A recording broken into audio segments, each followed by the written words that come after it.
Living off passive income. I mean, it's the ultimate dream, right? To finally have your money work for you so you don't have to. But what if I told you that the version of that dream you've been sold, the one with the endless beach vacations, isn't exactly the whole truth? Okay, let's just dive right in. I'm not going to sugarcoat it. The popular idea of passive income, it's pretty much a lie. The internet loves to paint this picture of you sipping margaritas while cash just magically appears in your bank account. So today, we're going to pull back that curtain. We're going to look at the real math, the hidden traps, and the actual psychology of what it takes to live without a paycheck. So take a look at this. It really breaks down the dream versus the reality, right? On one side, you've got the myth, money while you sleep, zero work, set it and forget it. Sounds amazing. But the reality? For pretty much everyone who pulls this off, it looks a whole lot different. It's active, it's messy, and yeah, you guessed it, it's still work. Just a different kind of work. So that really begs the question, right? How do people actually live without a paycheck?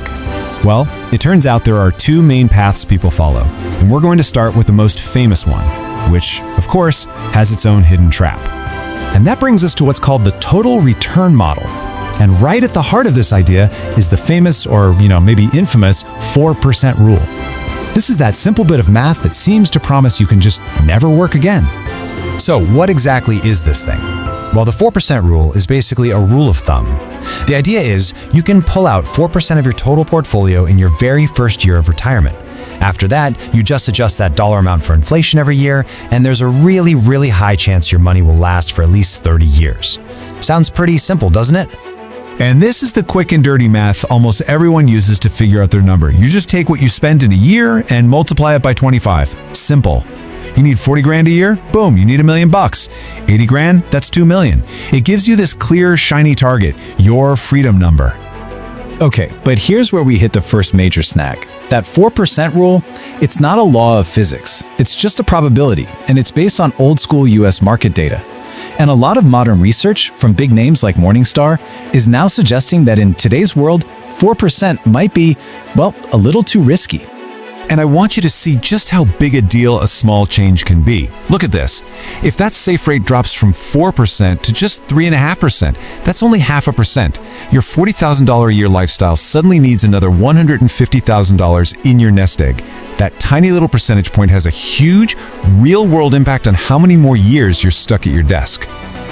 All right, so at this point, you might be thinking, forget selling my stocks, I want pure cash flow.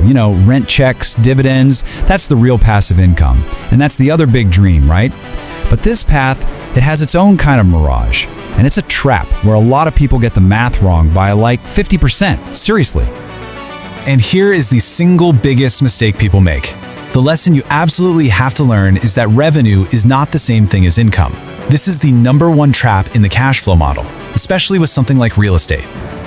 Okay, just look at this chart for a second. That $2,000 rent check hits your bank account and you think, awesome, $2 grand. But hold on, it's just not. Because once you start subtracting all the real costs, taxes, insurance, repairs, the months it sits empty, property management fees, saving for big ticket items like a new roof, look what's left. That tiny little slice. Your actual take-home passive income might only be 10 to 30% of that check. That $2,000 just became, maybe $600 in your pocket? Ouch. And here's the real psychological kicker. When you're spending your Tuesday afternoon dealing with a leaky faucet, or hours researching whether that high dividend stock is a ticking time bomb, guess what? You're working. The government might call it passive income for tax purposes, but your schedule is going to tell you a very different story. You haven't really quit your job. You've just become a part-time property manager or a full-time stock analyst. So look, it doesn't matter if you're a 4% rule person or a cash flow person. There are two huge universal risks that can blow up even the most carefully laid plans. The first big risk, it's your own spending. And this little exercise here shows you the true cost of it.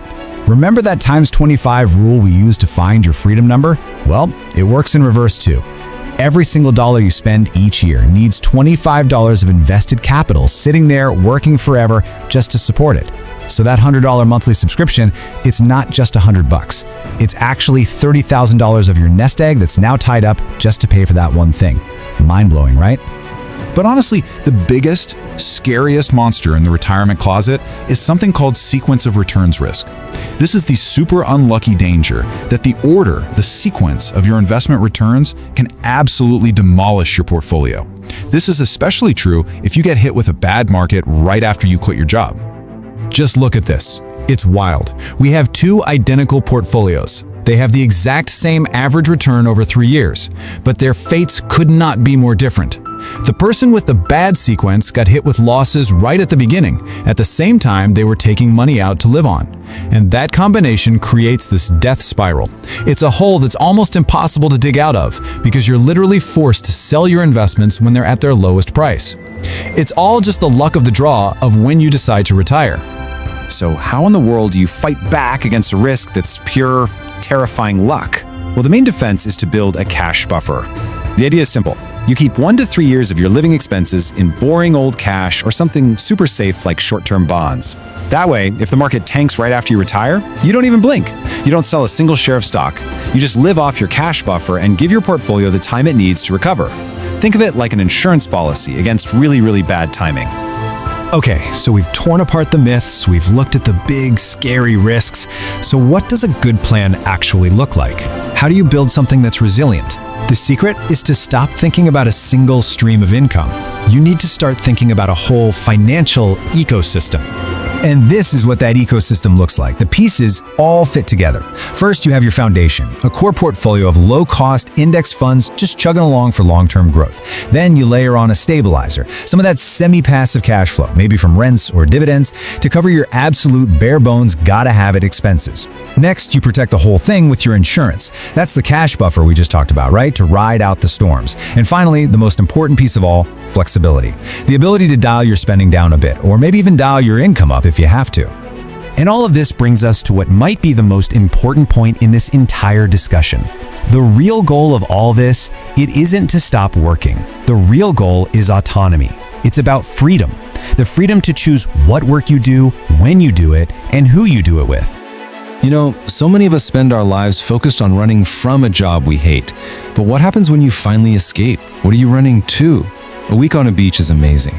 A year on a beach, that can become a full-blown crisis of purpose. As humans, we need structure, we need challenges, we need to feel useful. The happiest, most successful retirees I've ever seen, they don't actually stop working. They just stop doing the work they can't stand and start doing the work they truly love. And that's really the final thought I want to leave you with. This whole journey, it's not really about racing to a specific number on a spreadsheet. It's about designing the life you want to live first, and then building the financial engine to make it happen. The money, it's just a tool. It's a tool that buys you freedom and control over your own time. So the real question isn't just, how much do I need? The real question is, what will I do with that freedom? What does your autonomous life actually look like?